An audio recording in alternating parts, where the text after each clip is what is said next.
Le département de la Seine-Saint-Denis est pour la 27e année consécutive le partenaire principal du salon, donc bienvenue à tous en Seine-Saint-Denis. On peut voir une pépite.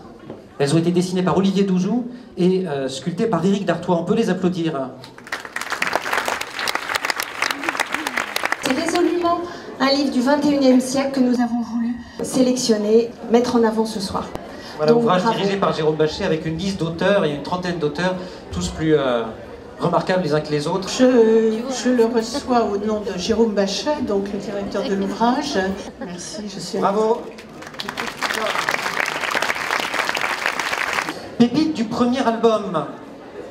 Mais je veux bien représenter Odile Josselin, qui s'occupe de pastel en Belgique. Et je sais qu'elle sera très très contente. Alors voilà, il faut que les sœurs siamoises vous remettent cette pépite. Je lui remettrai. Merci, bravo sœurs siamoises. La pépite du livre d'art.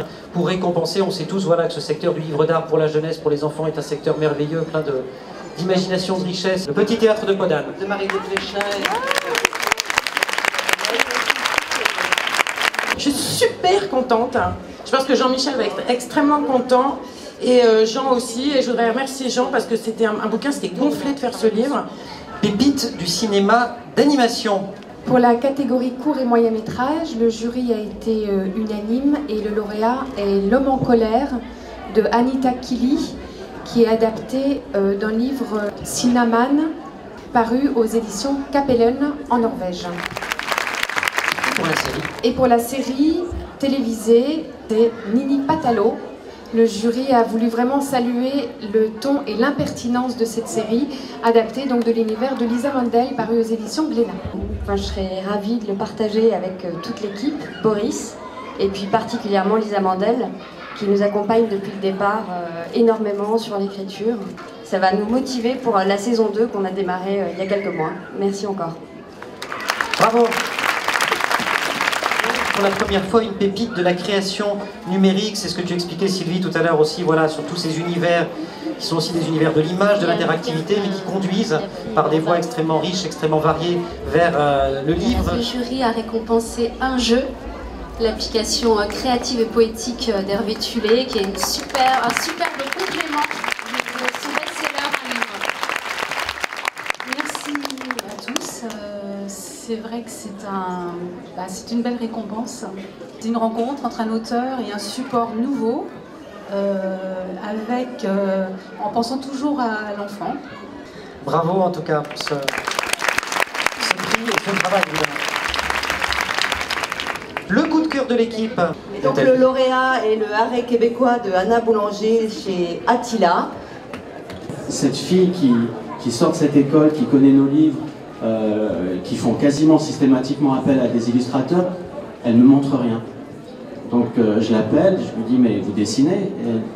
Elle a une toute petite voix, donc j'entends un petit murmure qui dit oui, vous allez me montrer ce que vous faites. Et en fait c'était tous les dessins du Arrêt. Elle avait déjà tout fait quasiment. Alors après on a travaillé ensemble et j'ai découvert une des personnes les plus humbles que j'ai jamais vues de ma vie. Même pour mettre son nom sur la couverture, ça a été une bataille. Et on n'avait pas prévu qu'elle pouvait avoir le prix. La pépite du roman ado européen, ça aussi ça illustre la nouvelle dimension que prend le salon cette année. Et le jury a retenu La dernière chance de Seta Barcola aux éditions Actes Sud du Nord.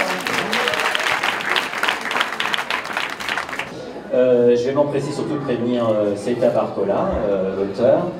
Je remercie aussi évidemment la traductrice. Et puis je remercie surtout le jury. Le roi des oiseaux, première pépite de l'album. J'aime bien prendre un livre dans son ensemble, donc toute la fabrication est importante et donc dès le départ tous mes choix ont été écoutés et c'est vrai que ça fait plaisir d'être avec des gens qui nous font confiance dès le départ. Bravo.